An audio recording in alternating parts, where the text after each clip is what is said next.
আসসালামু আলাইকুম বন্ধুরা, কেমন আছেন সবাই? আমরা গাড়ির মধ্যে ডিউটির জন্য যাচ্ছি।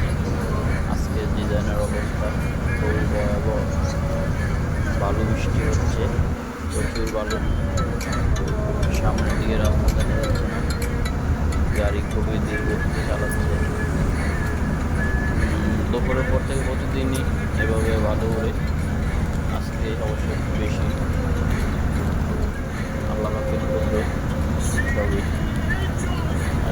দুপুর নিশ্চিত পরিবেশ খুবই ভালো থাকে। দুপুরের পরে 3টার পর থেকে এই অবস্থা, প্রচুর বালু বাতাস। বাইরে দাঁড়াতে পারে কষ্টকর, বালু এভাবেই চলতেছে।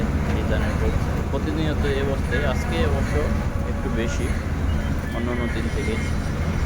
বালু আর বালু, প্রচুর পরিমাণে বালু। ডিজাইনের ডিউটি করাটাই কষ্ট।